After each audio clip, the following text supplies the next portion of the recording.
Last Minute Blues Podcast with Donnie, Alex, Jeremy, and Jeff Burton. It is the Last Minute Blues Podcast.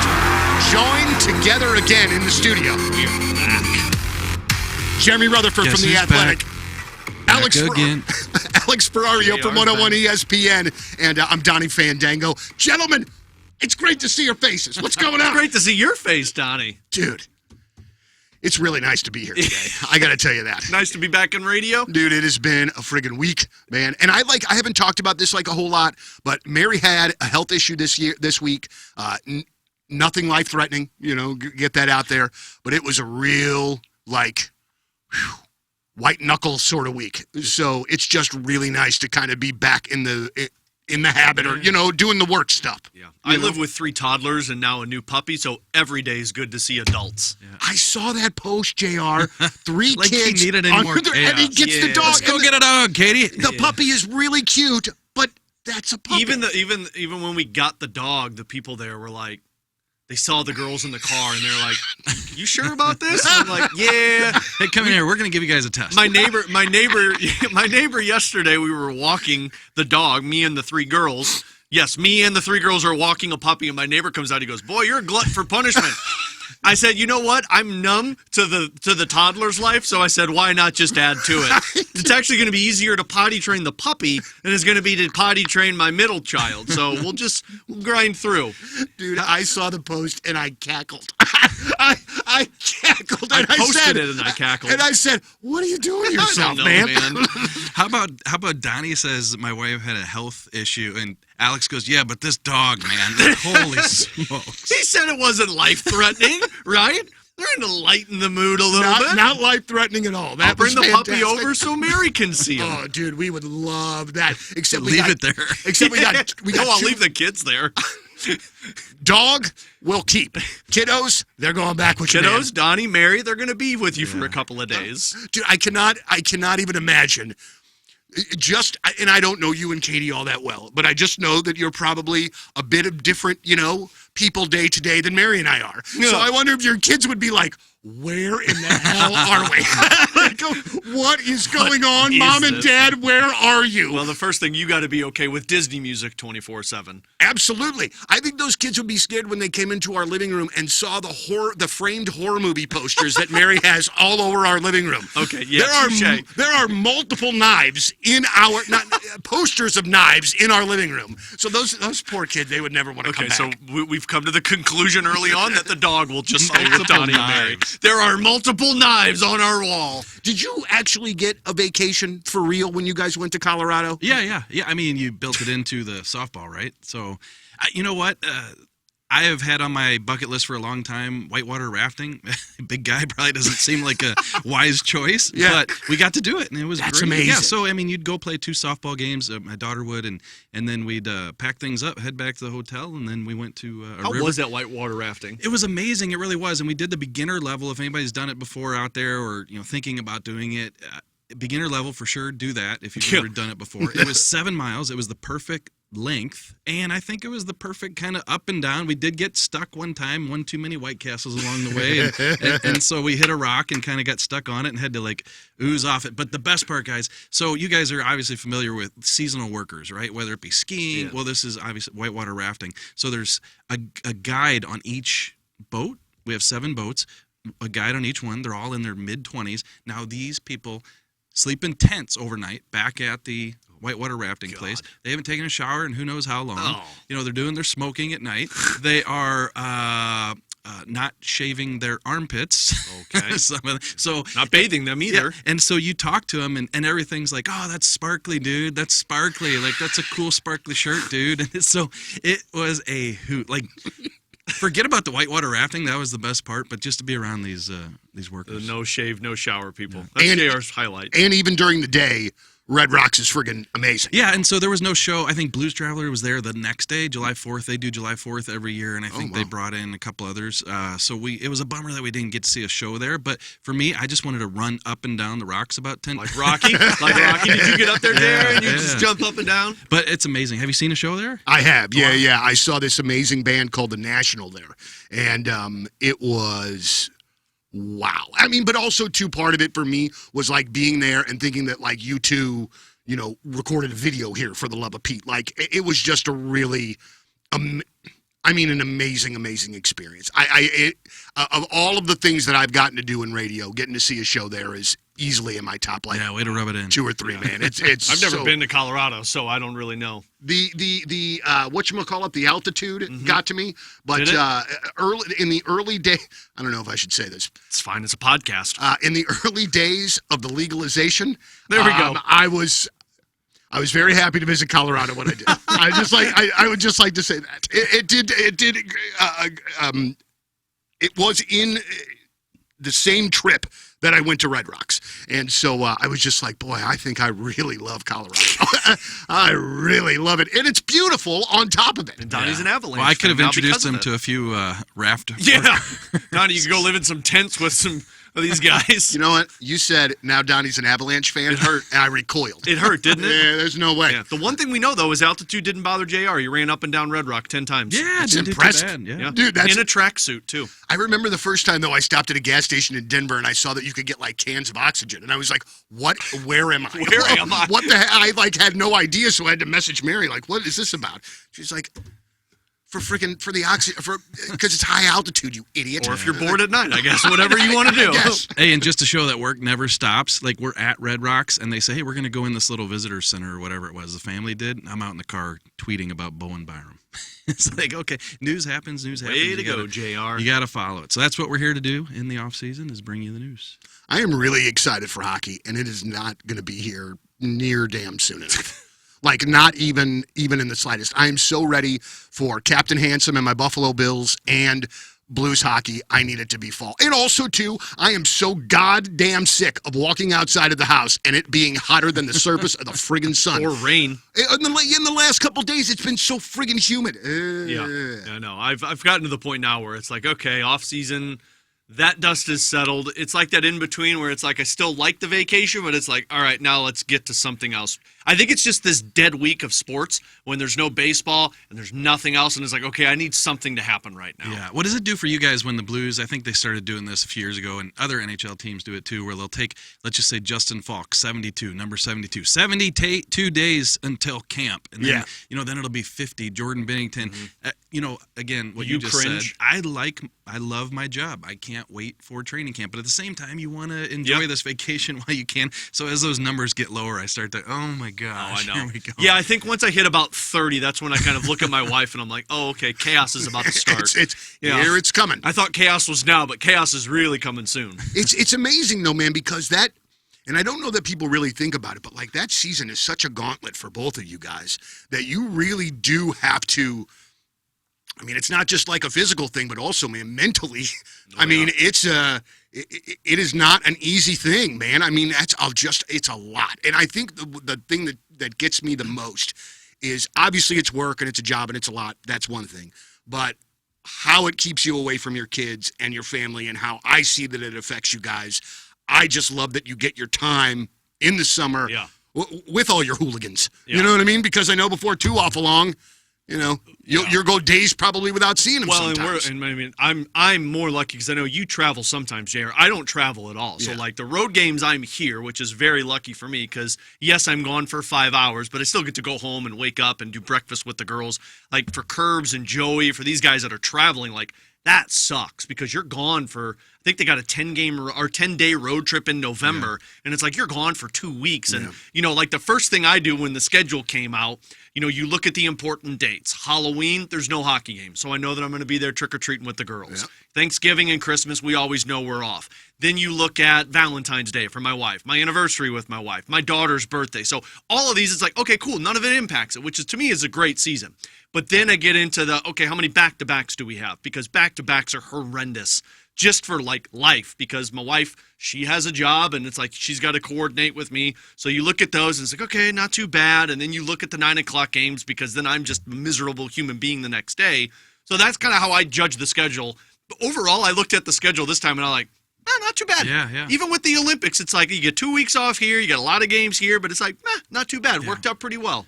Yeah, and for me, it's not so much, and I want to preface this by saying I am not complaining. No, absolutely not complaining. But it's kind of the mental grind. Like, yeah, there's some, physical part to it too. Going down to the rink in the morning at 9 a.m. and then you get home at about 1 in the afternoon and you're home a couple hours and then you go back at like 5 p.m.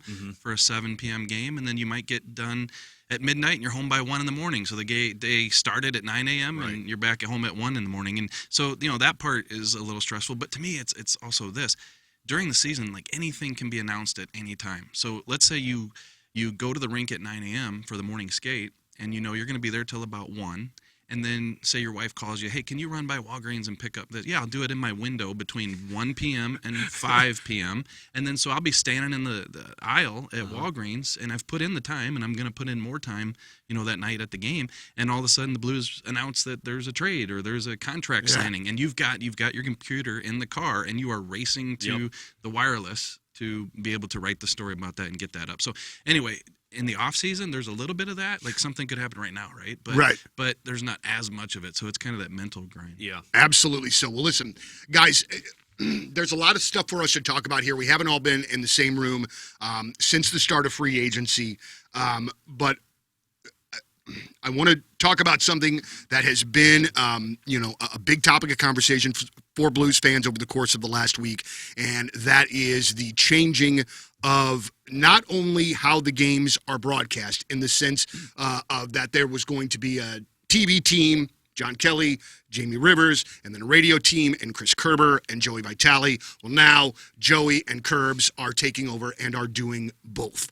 And so John Kelly is no longer with the Blues organization, which, wow. I hate saying it. I love listening to Chris Kerber and Joey Vitale call a game. This is nothing against them, even in the slightest. But I love JK, and JK reminds me of the great announcers that I grew up listening to, in not only his dad, but also Jack Buck and Mike Shannon and Ernie Harwell, and like all of these guys that just have this, there is just a way in which that they go about their business that is just so remarkably fantastic. And I am going to miss the bejesus out of JK. And I hope wherever he goes, I mean, he's going to do great because he's friggin' JK. I don't love how it went down. I don't love how it went down for JK. I look forward to Kerbs and Joey doing the thing for sure. I love those guys. This has nothing to do with them. But I think also, too, this speaks to where we are with media in 2025.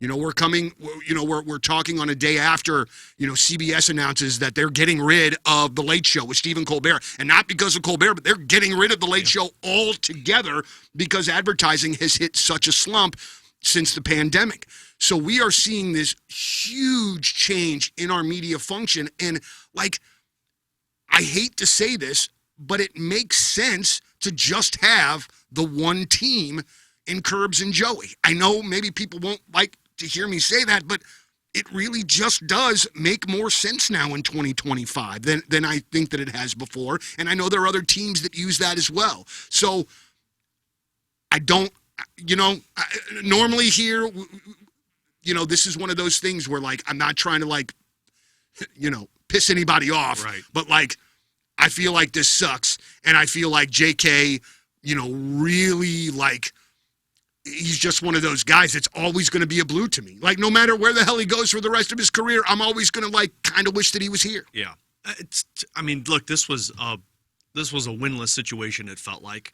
When the news broke, it kind of felt like, you're right. There's a lot of teams around the NHL that do this already. I know Buffalo does this. I know the Kings did this. Said 4. Was it only 4? I thought 4. Maybe it was 4, because I know Nashville used to do it, and then Nashville went back to the dual cast with radio and television. But I know the LA Kings do it. So it's not many, but it does feel like that there are teams looking into this a little bit more, because there's times that on the road, radio teams just don't travel. We've seen that specifically at Enterprise Center. Radio teams just aren't there. They'll have the engineer that just pots it up and carries the television on the radio. So, it is just the state of media itself. It sucks for John and Jamie, specifically John, just because, like you mentioned, you're talking 20-plus years of a guy who has been tied to the Blues. The part that I was thinking more and more about I think people would have rather seen this go a different direction in terms of not just say, hey, he's gone, get one last hurrah with John. That's probably something that would have made people a little bit easier onto it. I don't know if this was ever going to be easy for somebody to hear John Kelly not a part of the Blues broadcast. Especially in this town. Unless John came out and said, like, hey, I'm retiring. But that's the hard part, I guess, if you're the Blues. If you were always trending this direction at some point going to this entity, is John willing to accept a farewell tour? Maybe he's not. Maybe John doesn't want to leave. Right. Maybe John doesn't want to do the farewell tour. So, again, this is never an easy scenario, but it seemed like the Blues looked at this and said it might be easier for us to rip the Band-Aid off faster than for us to slow play this, get one last year of John, and then let's say it's a crazy good season, and then people are like, you can't get rid of John now. That's the part that I was thinking more and more about as it got to this. Yeah, and you guys both said it. I'm going to say it again, though. Curbs and Joey are fantastic. Oh, of course. Yeah, this has nothing to do with We just want to make Curbs. sure that this is very deserving, what's happening with those two guys. And I'm not trying to be disrespectful at all by what I'm saying. No, Okay. and especially Curbs, who's, 20-plus years in the broadcast booth. And cared so much about John. I mean, he put John on the broadcast in the second period of every single Stanley Cup final that's game right, in 2019. Phenomenal. He didn't have Which to was do awesome. that. Yeah. Yeah, and I wrote something in the Blues Power Rankings the other day about Curbs and just how he's everywhere. Like, he is that Bobby Plager ambassador type guy on the broadcast level. Sure. He's always bringing people into the arena and taking them for tours and mentoring young. So he's phenomenal. And so I just want to emphasize that. But we can talk about, the older I get, I realize that people are paid to make tough decisions, and they're responsible for their company, and sometimes they have to take the emotion out of such decisions.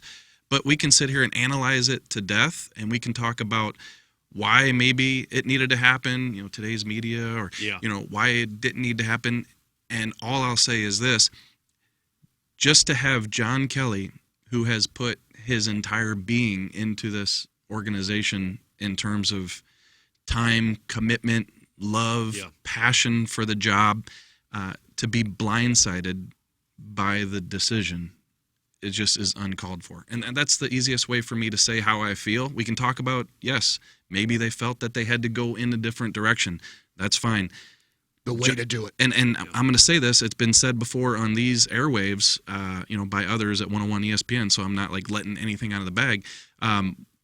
When you're on vacation, like John was, and he just had contract negotiations less than 3 weeks ago, and you think you're going towards a deal to come back and be the Blues broadcaster, and you get a phone call and you think, okay, this is going to be the contract, and it's the news to tell you that you're let go. That's just not the way it should happen for a guy who puts in as much time.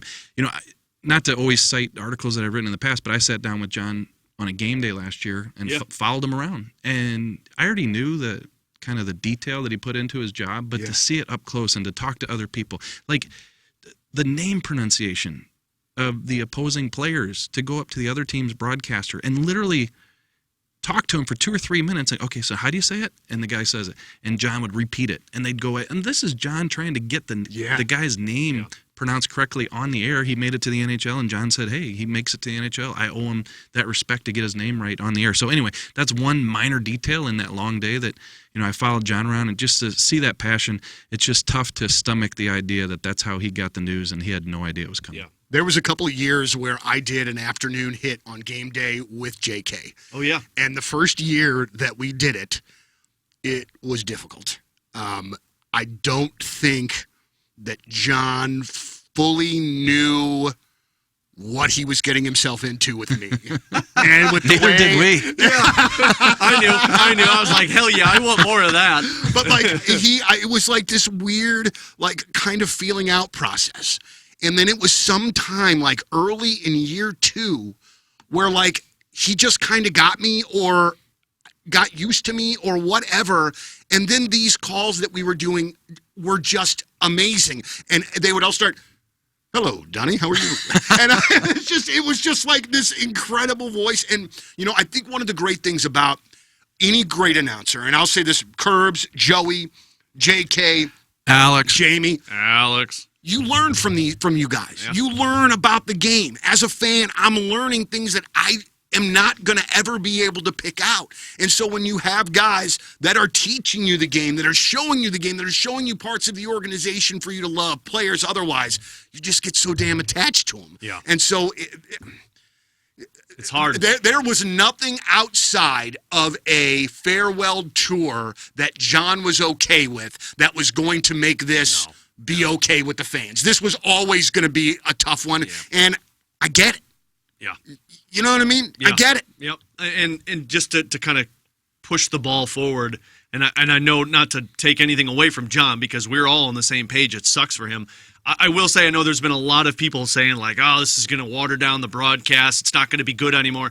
Man, if there's one duo that I would trust to handle something as delicate as this where you've got television and radio, it would be Curbs and Joey. Yeah. Just because Curbs has been in radio his entire time in broadcasting. So you're taking into the television side of it, but also understanding that there's a radio angle to it. It sucks, but I'm actually kind of intrigued to see what this is going to look like for people. I don't think it's going to make a lot of people happy. I think people are going to be frustrated with it. But again, it kind of felt like this was going to happen at some point. It was just a matter of when, not if. I really liked one of the things that I love about Kerber and Joey when they're calling a game. If the Blues are not playing well, He's honest. You're honest, man. You know, and I really, really like that. Like I love. It is not always flowers and roses and all of that sort of thing. Well, Joey, too. Joey is very blunt about stuff that he sees. Yes, but also they're very fair. Mm-hmm. So it's not like they're trying to, like, make a kerfuffle. I mean, they're, like, saying what they're seeing, and I really respect that. And not that John and Jamie did not have this, because these guys had relationships as well, but it's just knowing – I've seen it in broadcast every single game throughout, the last – 5 seasons that I've been with those two. Like, they've got such a strong relationship with those players that they can be blunt about that stuff. So, I don't know what it's going to look like. I've had a ton of people be like, does this basically kick me out of the pre and post? It has nothing to do with that.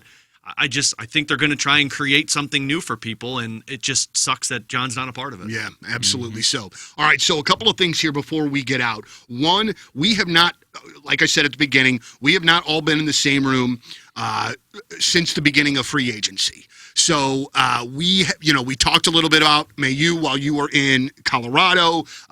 We talked about Suter the following week, or a couple of days later, I think. How do you guys sort of like gauge free agency? Because and everything that's happened in the offseason, because I got to tell you, as a fan, I'm raring to go, boys.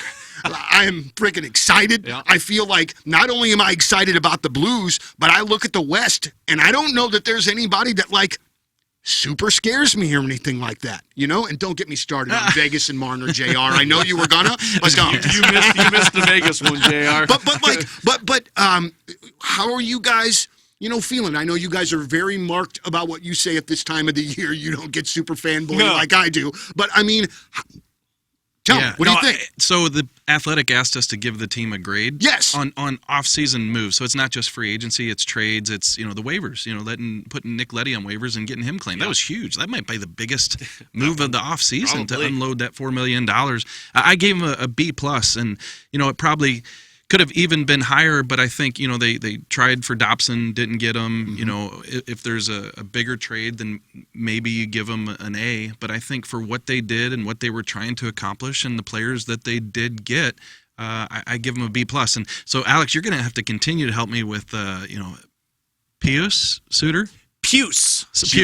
Okay, so a couple days ago. It sounds like a ray gun. Puce. I remember from you and Pionk. Yeah. Is how I remember to say it now. Yeah. So I've been saying Pius for years. Whenever you hear his name, Pius Suter, and I had him on the phone a couple days ago, and I had heard you say Puce, and so oh god, it's tell one me of those. I've been pronouncing it wrong. No. It's one of those deals though where you practice it so many times that when you get him on the phone and you can, okay, I'm going to try to say your name, and I said it. He goes, that's close. That's close. You got to say it fast. Not exactly, but close. Yeah. You got to say it really fast. So I think I talked to him, and I'll have an article next week or whatever. But it sounds like the team's talked to him. They want him to play center, and so you would think that he'd center that third line. And where they put Nick Butestead, we don't know in terms of, is it going to be fourth line center, take over for Foxa, or does he play on the wing on that third line? But either way, they've upgraded that third line.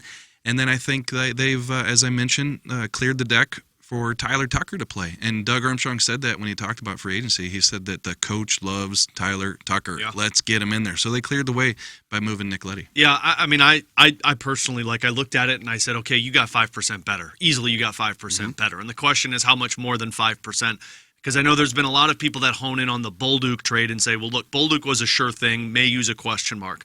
And I understand that, but the way that I viewed this was you took out Bolduc and Foxa, and you added in Pius Suter and Nick Bukestad. And to me, you made your team stronger down the middle while adding more offense to your team. Because if you look at Foxa and Bolduc's numbers compared to what Suter and Bukestad have done, that's more offense and you're stronger down the middle. Are you weaker on that third line wing? Probably, but I don't know what that's going to look like as you get to training camp. Yeah, and I didn't touch on the Bolduc-Mailloux trade. Oh, yeah. Obviously, gosh, who knows? It's the hard part. It's tough because I think I'm like Blues fans that I really see a promising future with Bolduc. You see a guy with a great shot, has some skill, and he plays with an edge. And I think he was getting infinitely better towards the end of the season. And I think he's going to continue to do that for Montreal. And he might play in their top 6, and he might score 30 next year. And everybody, why'd you let the guy go? But I think you need a right shot defenseman in the system. By all accounts, I was talking to the Montreal people, he was one of the best defensemen in the American Hockey League last year. He's got nothing left to prove in the American Hockey League. He can come in next season. And look, he might stumble out of the gate, and Bolduc might score 10 in October, and people are going to say the Blues lost this trade. I think you got to let it play out. Yeah. But, and I don't mean to interrupt you, Alex, but with Mailloux, we do have to give homie some time to get the sea legs under him because, again, it's 8 NHL games is what he's played so far. Like not much at all. So, I mean, we should really expect some bumps there early in the road, right? How do you kind of integrate him into your top 6 right away? I mean, because you're obviously he's playing. Yeah, he's playing. This isn't going to be an if. He's gonna. Yeah. I mean, to me, this is why I looked at it. I said, cool. Well, I still think you got better.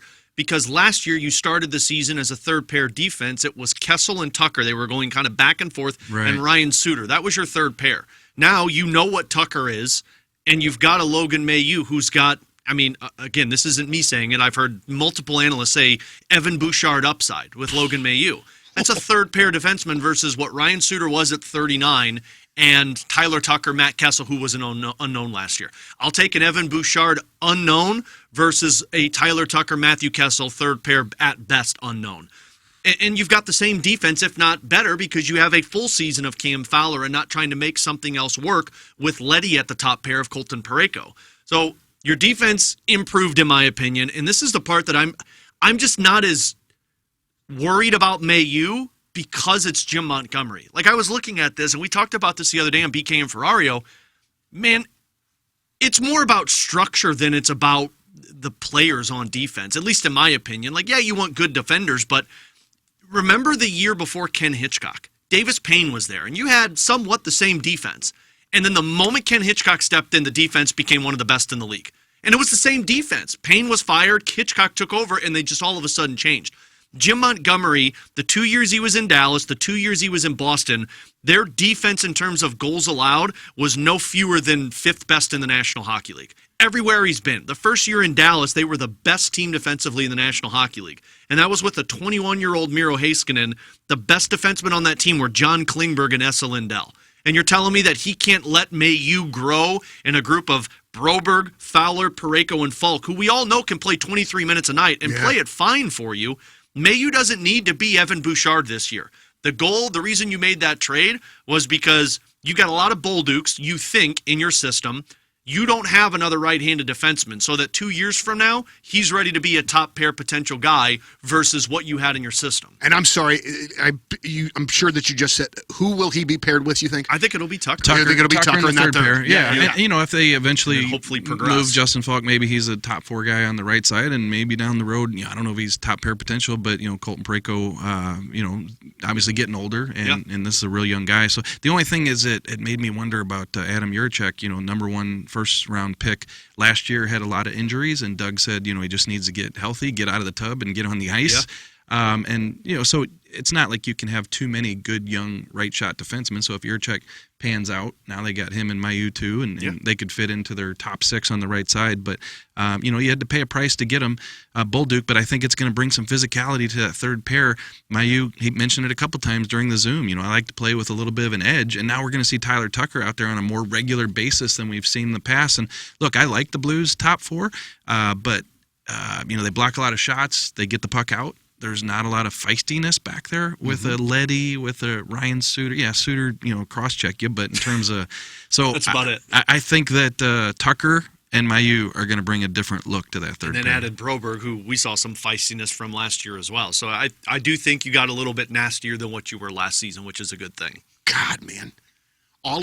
This is what happens, is that we start talking about it, and the fact that I don't get to watch games in a week. A week? Well, and also, too, I don't know what's going on. And I've talked about this before. I used to be okay with the particular time of the year when baseball was the only sport. I'd be all right. I got plenty to keep myself. Guys, I'm so disinterested in Major League Baseball, completely. I am living for NHL offseason, NFL offseason, and with baseball, barreling towards another strike or work stoppage at the end of next season. Compared to the NHL that just has more labor peace. That just locked up a deal. It is a crazy time to be a sports fan in my head. Yeah. You know what I mean? We're going to start getting text messages on our podcast thread from Donnie. Did you see Vancouver sign Tom Forsland? 2-way deal. What do you think of this PTO? $800,000. They just signed this guy from Russia. Do you think he's going to be okay as a PTO player? Yeah. Guys, I don't know that I should say this or not, just because of. Okay, but I know that this is going to surprise some people, but I also have Sirius Radio on top of, being on a regular radio guy. So I listen to the NHL Network on Sirius a lot. And I was listening to a show that they were doing about how successful your team has been drafting in the last 7 or 8 years. And they were going through every single team and going and seeing how successful the picks were. Slow day.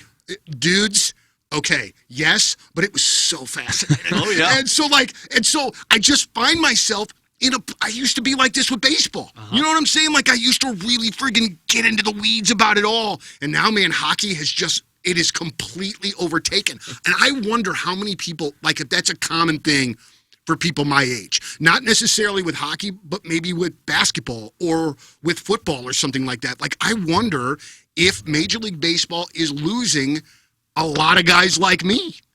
Yeah, you got to wonder. I mean, I don't know. They make it seem like baseball's in a good place. I guess. But I kind of feel like it's in a good place because they're bringing more younger fans than they're keeping the older fans. But that's just this market, man.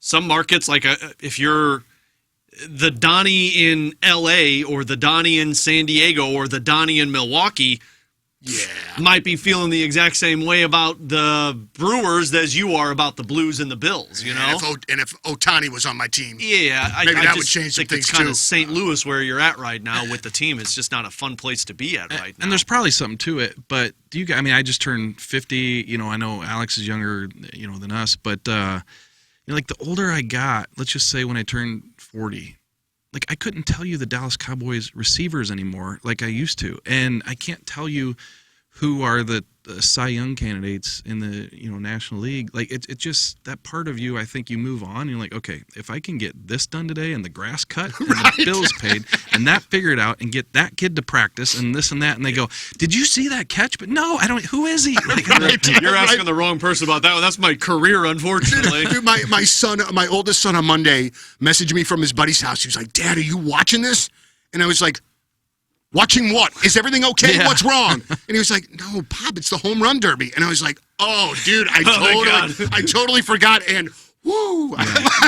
Oh, thank God! I thought you were hurt. No, I don't care about that. All right, so gentlemen, I feel as though we've covered some ground here today. I hate to do this, but I got to end the podcast. Yep. I got to go be on the radio. Got to go do radio stuff. But we covered some ground, and we will definitely be, we're going to be hitting you every couple weeks throughout the course of the We've got offseason. some special guests coming up over these next few weeks that we'll wait until we release the episode for you to find out. But we've got some really good guests lined up. So less of us talking and more of guests talking. You guys are going to be excited for sure. All right, Last Minute Blues podcast for the homie Jeff Burton, Alex Ferrario from 101 ESPN, Jeremy Rutherford from The Athletic. I'm Don Fandango. Thank you as always for listening to Let's Go Blues. The Last Minute Blues Podcast. Hear more at 1057thepoint.com.